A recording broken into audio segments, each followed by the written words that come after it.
Jubilee Party has called off a parliamentary group meeting scheduled for today, with sources intimating that the decision to call off the meeting was taken to avoid embarrassing scenes following alleged divisions in the party.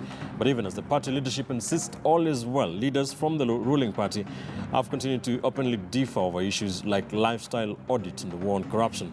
The party's Secretary General, Raphael Tuju, has dismissed the presence of cracks in the party, terming this as a creation of the media. The disquiet in the Jubilee Party is the basis of our top story on News Center this morning.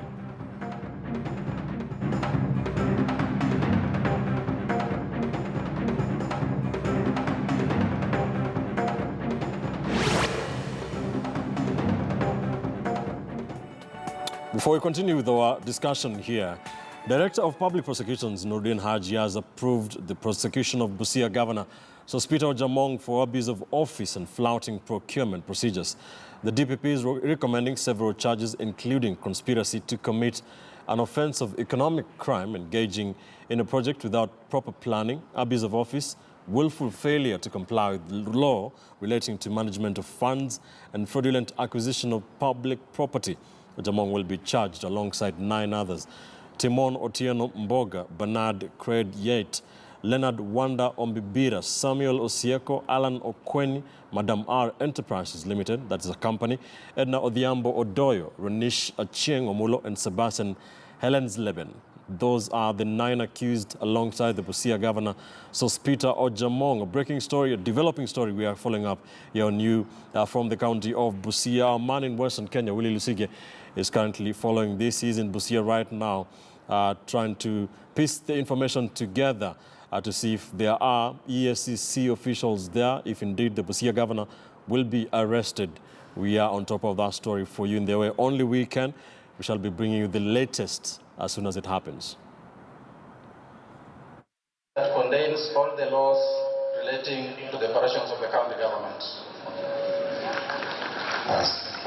I, Honorable Sospita Odeke Ojamong, do swear that I shall always truly and diligently serve the people and the Republic of Kenya in the office of the Governor of Busia County. That I shall diligently... All right, so let's continue with our top story discussion here, and that is political developments inside the ruling Jubilee Party. The said cracks. I'm with Charles Kipukule, political analyst, trying to put some perspective on this issue. We were talking about, before the break, about the issue of running mates. Still very early days, as you say, ahead of that 2022 general election. A lot can still happen. Yeah. But what do you think are the main issues? There has been a lot of jostling for people trying to prop themselves up for that position of to be William Ruto's running mates. We have seen the Deputy Speaker in the Senate, the Tharaka-Nithi Senator Kithure Kindiki, propping himself. His allies telling the Deputy President that you have to, pick Kithure Kindiki, otherwise Mount Kenya East, that is Tharaka-Nithi and Meru, will not support you. There has been that in Central Kenya as well. The President even having to crack the whip, saying that this talk should cease. What do you think is most problematic about this discussion? Well, I don't think on the issue of the choice of the running mate, it has always been a problem. It's always difficult to choose who is number 2 out of so many persons you're working with. And this is not a new phenomenon that is going to happen for the first time in 2022. Even the choice, naturally, you tend to choose the strongest, the second strongest person after the front runner. Therefore, that I think is a matter that shall be dispensed with as time comes by. But as at now, of course, with the understanding that there's going to be a change of guard, there is natural repositioning. And again, when you look at political parties in Kenya, most of them have been products of coalitions or coming together of different parties and even strong and visible political leaders. Therefore, this question cannot be addressed exhaustively at this point because you do not know what will happen as we head towards 2022, right, because a lot is bound to change. And you can see from what is happening around and from history again, you can realize that apart from KANU, which ruled Kenya as the same party for several elections, after the new constitution and even after 2002, different political formations and outfits have been competing for presidency, even when the candidate has been the same person. All right. So this is it's not nothing new. And when you see what is happening now, the idea of building Jubilee and having it as a united party is what is bringing maybe disquiet in some quarters, which is why you are seeing attempts to weaken the party itself. All right. But just to finish, what I see is that my take about what will happen and the fortunes of the Jubilee Party as we go forward is that there's going to be a lot of internal movements and jostling, but the party itself shall hold. Right. And that arises out of the decision of merging TNA and URP. Right. So that as we speak now, this idea of factions does not really exist. All right, we'll wait to see. But there have been other issues, current issues that have been coming or surfacing in the Jubilee Party. And a lot of people, stakeholders inside the Jubilee Party have been talking about this. Even people who are not elected leaders right now. The former Kiambu Governor, William Kabogo, has been speaking about this disquiet inside the Jubilee Party. Let's listen in.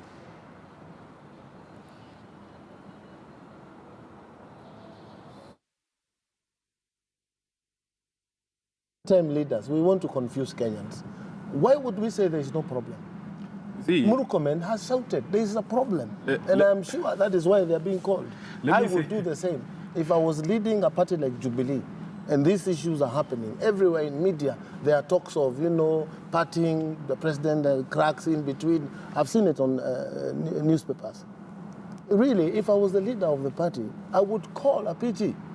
I would call and read the riot act to these fellows who are making noise, left, right, and center. So, Charles, one other thing that has been coming to the fore is the renewed push by the President Uhuru Kenyatta to crack down on corruption. And there has been complaints or allegations from the Deputy President William Ruto's inner circle that that fight against corruption is not genuine. It's skewed in an attempt to try and target him. There has been those murmurs going on inside Jubilee Party. Kipchumba Murkomen has spoken about it. What is your take on this? Well, first of all, when you see how the president and the deputy have been working together, they have always agreed on every issue, and even not only on the issue of the fight against corruption, even on the issue of the lifestyle audit, and even the handshake, the unity pact. But the problem arises when persons outside these two start speaking a different voice. But when you look at the style, the manner, and the conduct of the two principals in Jubilee, there's been unity and unanimity on all of these issues. So when we hear persons saying that maybe the fight against corruption is meant to target a certain individual, it is what I think is emerging what is called the weaponization of the fight against corruption. People want to try and see, okay, if William Ruto is the front runner going to 2022, how do we muddy his name?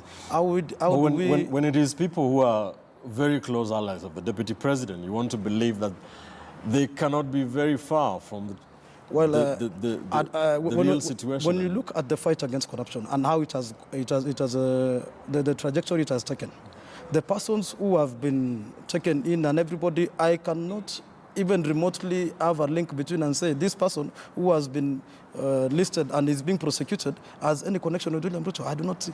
I don't know anybody. Even today, Nurdin Aji has gone for the Busia Governor or Jamong. I do not know if there is any connection. So I think this is just maybe discomfort within circles who feel that there are persons who may want to try and use, perception in politics is almost everything. Mm-hmm. It is not the reality.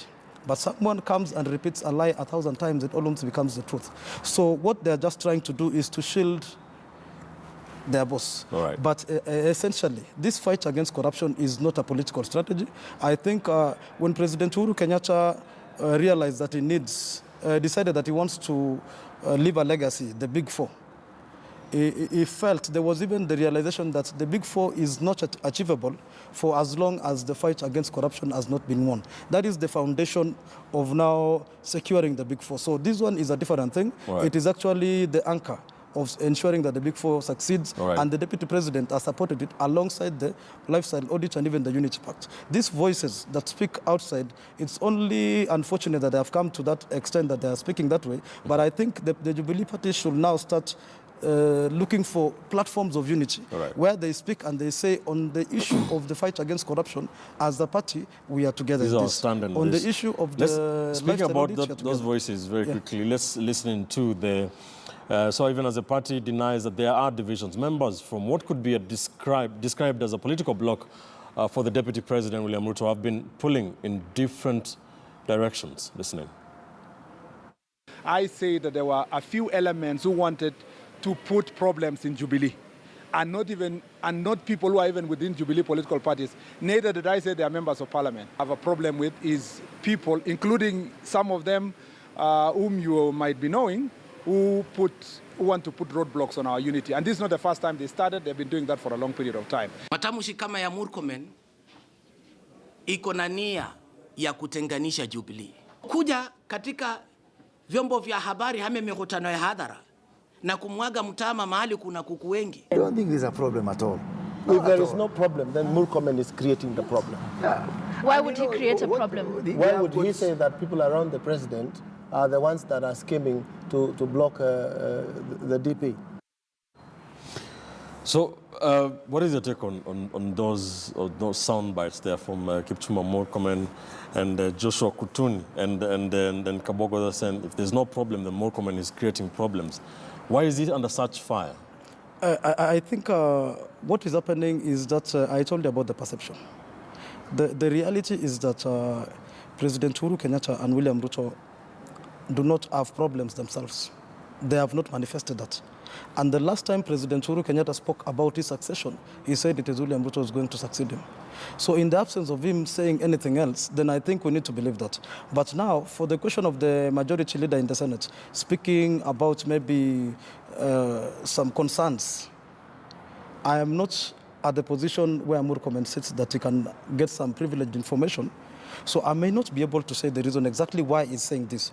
But what I feel from an analytical point of view, yes, what is happening is that Kipchumba Murkomen is that closest person among the inner circle of Deputy President William Ruto. And because of that, there are persons who have the closest, almost direct stake in Deputy President William Ruto's ascendancy to the presidency.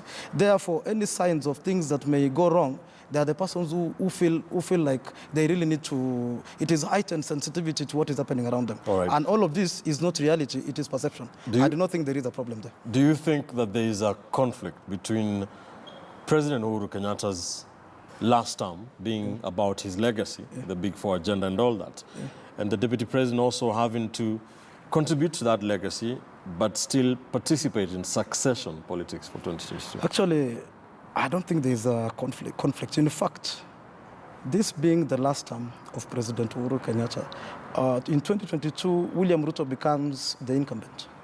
He's going to be the one who's going to he's going to the campaign trail with the track record of the former president. The president will be outgoing. Therefore, it is in the interest of Deputy President William Ruto to ensure that the Big Four succeeds, which is why when we see William Ruto going out, and it is something that I think should come out clearly, President Uhuru Kenyatta has allowed Deputy President William Ruto to go out there around the country and be the champion of its development agenda. Right. This is the reason why there is a bit of disquiet, because people despite now... the kutanga-tanga No. I think, and I really want to say something about that. President Uhuru Kenyatta is the prince who has this common touch. And people sometimes have not gotten used to him. There is a misunderstanding of him operating in a casual manner sometimes. They expect him as president to operate as a formal person all the time.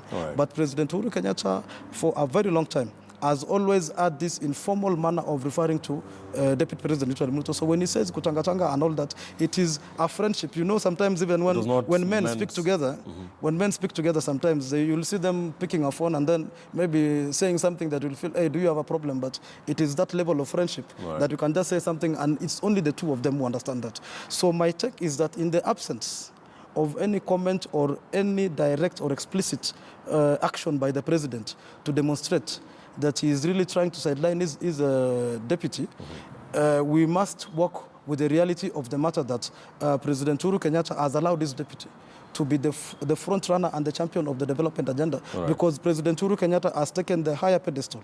He's working in terms of international diplomacy, doing things that are at the highest level. But the domestic and the grassroots development work, he has left it to Deputy President William Ruto, and that could be, and if anybody else is looking for any other sign of endorsement, then look no further than that. My final question to you, Charles. Do you think the handshake has brought this tension that we are reporting about? Well, you know, the handshake had an intention. The intention was to cool the tensions that were there in the country during that time. And as I said, the president has really pronounced himself on the need to secure his legacy. But he realized that in the absence of national cohesion and unity, it was almost impossible to pursue this.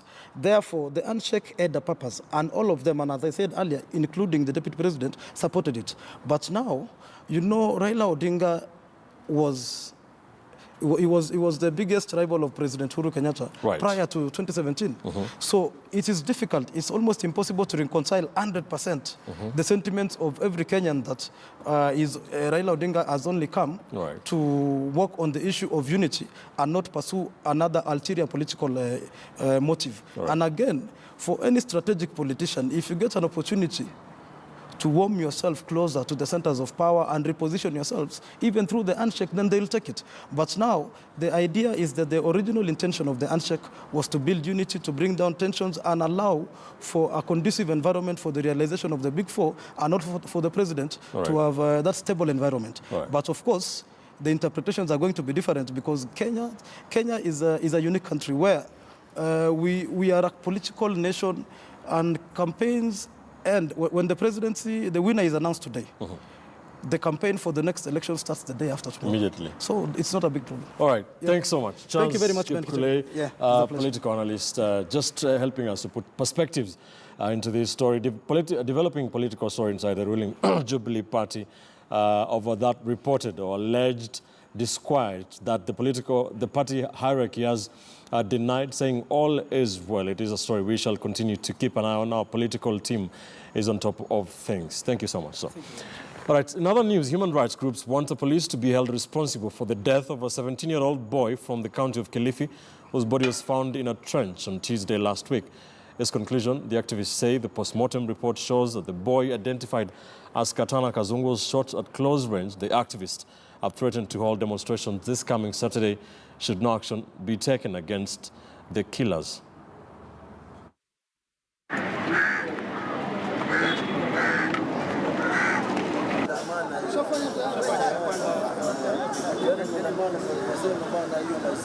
Wanasema kijana alikuwa hasomi, kijana hizi wanasema ni jambazi.